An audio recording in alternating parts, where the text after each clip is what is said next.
ආයුබෝවන් ඔයාලා හැමෝටම අපි මේ වගේ කොත්තුවක් හදමුද?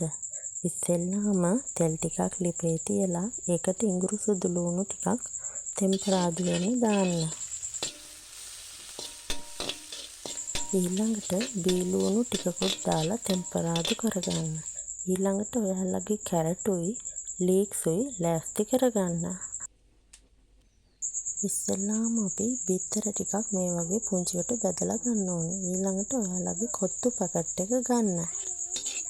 මුලින්ම කැරට් ටික දාලා හොඳට හැඳි ගන්න. ඊළඟට අපේ ලීක්ස් ටික දාගන්න. ඒකත් දාලා ලුණු කුඩු ස්වල්පයක් දාගන්න. ඊළඟට බිත්තර ටිකත් ඒකටම දාගන්න. ඔන්න දැන් කොත්තු ටිකක් දාගත්තා. ඒකත් දාලා හොඳට කවලම් කරගන්න. ඊළඟට මම මේකට තක්කාලි සෝසුයි සෝයා සෝසුයි දාගන්නවා. මම මේකට සැර දාගන්නේ පස්සේ. මොකද අපේ ගෙදර චූටි බබෙක් ඉන්න නිසා.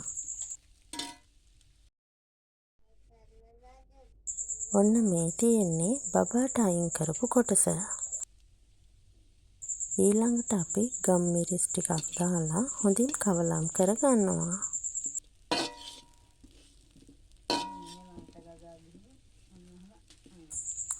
ඊළඟට කෑලි මිරිස් ටිකක් දාලා ඒකත් කවලම් කරගන්නවා.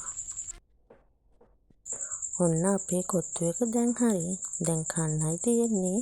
හැබැයි මේකට පුංචි කරි එකක් හදාගත්තා නම් හොඳයි කියලා හිතුණා. ඔන්න මම ඒක හදන්නයි යන්නේ දැන්. තෙල් පොඩ්ඩක් දාලා ඒකට රම්පේ කරපිංචා බීලුණු තෙම්පරාදු කරගන්නවා. ඊළඟට මේකට මිරිස් කුඩුයි බෙදපු 3-5යි දාලා වතුර ටිකක් දාලා නටව ගන්නවා. ඒක නටාගෙන ඉද්දි බිත්තරයක් දාගන්නවා. ඊළඟට ගොරක කෑල්ලකුත් දාගන්නවා.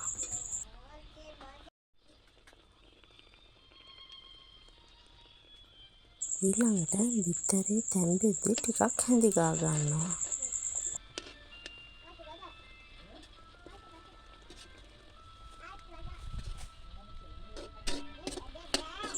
දැන් ඊට පස්සේ හොඳට කවලම් කරලා මේක පියනකින් වහලා පොඩ්ඩක් තැම්බෙන්න තියාගන්නවා. ඔන්න දැන් ඊට පස්සේ අපේ කරි එක හරි. ඊළඟට ලිපෙන් දාගන්න කලින් පොඩ්ඩක් රස වෙන්න සෝස් ටිකකුත් දාගන්නවා. මෙන්න අපේ කරි එක. හරිම රසයි.